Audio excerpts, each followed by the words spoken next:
Oh yeah, and if you guys are wondering what happened in Godzilla Dominion, at this point, Dominion was just all about destroying things. At this point, Gojira's gained the respect in the he's gained the respect of the destroyer kaiju, like Tiamat, Skila, Nakika, etc. He's gained the respect of them because they like how the way he's destroying humanity. Now, they will send Kong, and since Gojira does not have Mothra's abilities, this means that Gojira won't be able to sense Kong. Besides, it's not like he will care about Kong anyways. Like I said before in the previous episode, if any kaiju gets in his way, he will not hesitate to kill them.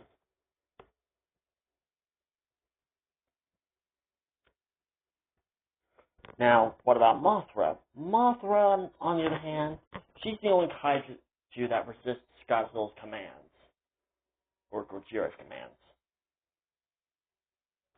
Gojira will not be surprised, because he expected someone or some kaiju to not listen to his commands.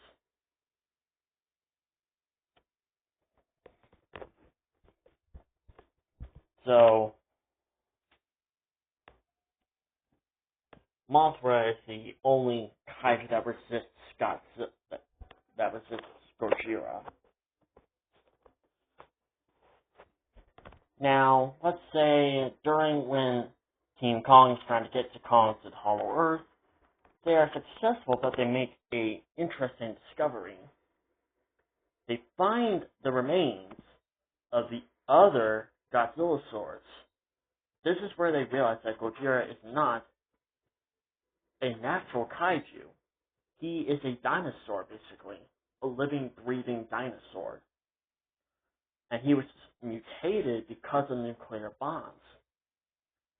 And they even find the remains of his family. But they make a more shocking discovery. Because they encountered Kirugoji.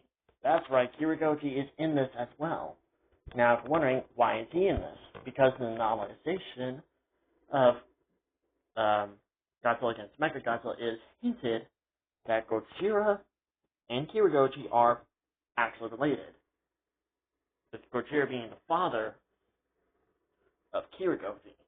And the only real reason why Kirugoji was attacking humanity was because they had the skeleton of the original Godzilla, and was not happy about it.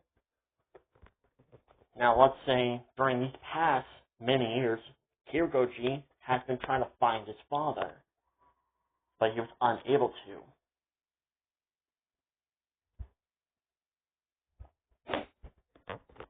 And Gojira is still 140 meters, but Kirugoji is only 120. They also discover that Kirugoji is slightly more friendlier than Gojira is. So, let's say that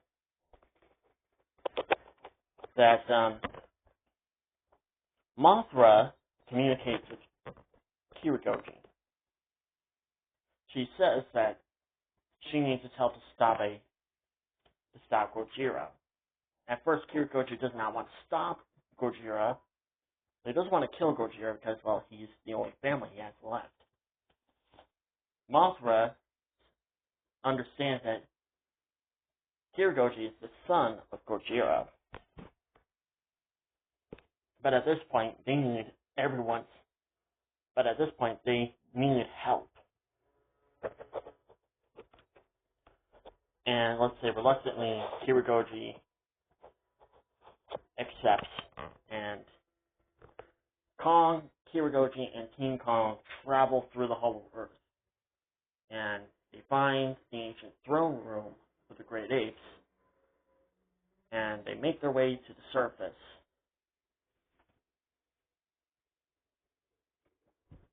Now, when they get some of the Hollow Earth energy, and they transport it to Apex, Monarch will still be unsure about Mechagodzilla,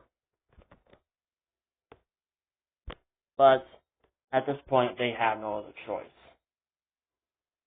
And this is the strategy of taking down Gojira. The strategy is that Mechagodzilla, Kong, Mothra, and Kirigoji will do everything in their power to weaken Gojira. And they'll have to do the best they can to prevent Gojira from unleashing his alpha call. Because if he calls for help, other Kaiser will come rushing in trying to help their king.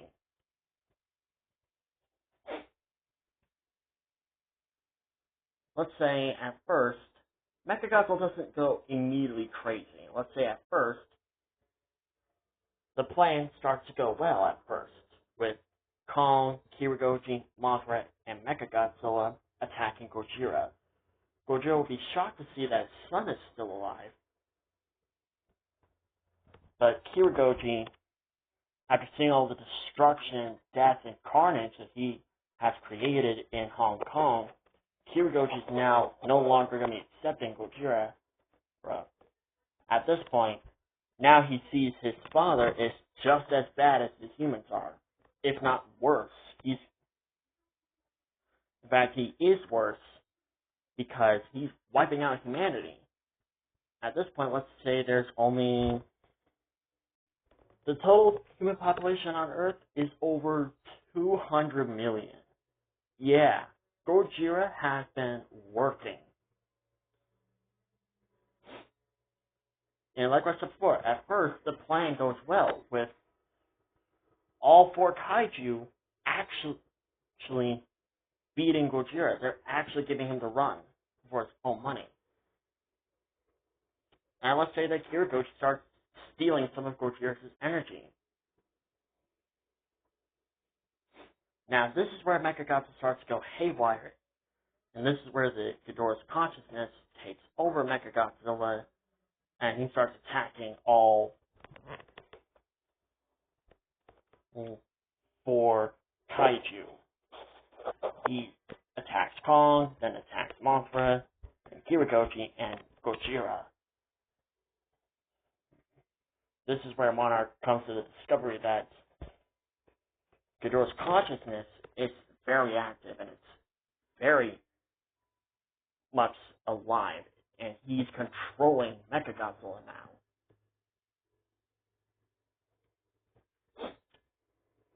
And the reason why Ghidorah is attacking the other types is because he wants them to stay out of his way. He doesn't want to kill them, but he will if they keep on getting in his way. He wants to kill Gojira. But let's say that Monarch does not want Ghidorah to basically return, so Gia convinces Kong, Mothra, and surprisingly Kirigoji, and they team up to take down Mechagodzilla with the help of Gojira.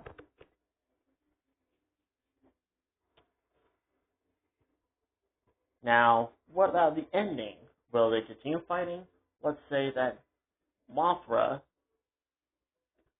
she sacrificed herself to save Kirigoji, and her energy goes into Kirigoji, giving him the power to turn into Burning Godzilla,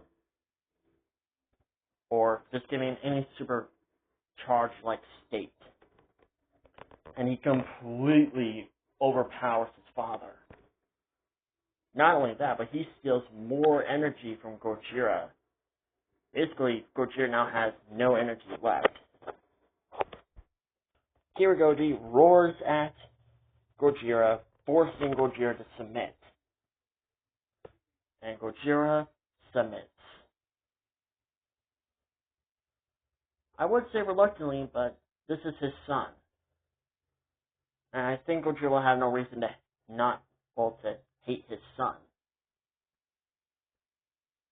Severely injured, Gojira leaves. And he is not active for, basically, let's say, another 70 years now. He's not active for another 70 years, and during this time, Kirigoji is proven to be a much better king. It's kind of, let's say that he's kind of like a legendary Godzilla, and he's viewed as a kaiju savior and the true king of the monsters.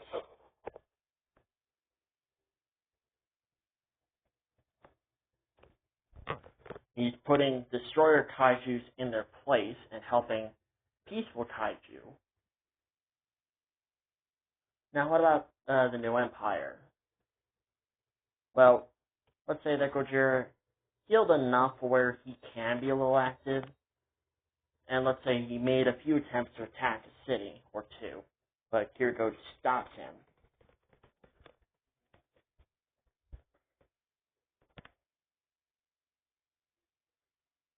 The Iwi from the Hollow Earth will send a distress call for Kirigoji, and he would hear it, and at this point, Kirigoji will reluctantly team up with his father, knowing that his father hates humanity.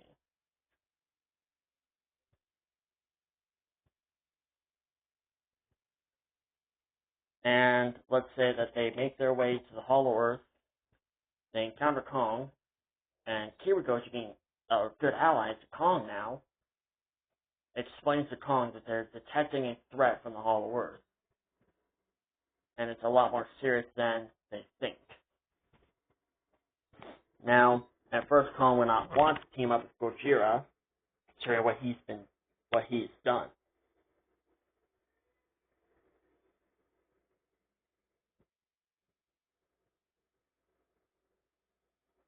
And Gojira will not want to team up with Kong, but after his son kind of roars at him and basically forcing him to team up, they make their way to Scar King's temple, and this is where Kong discovers that there's more members of his kind.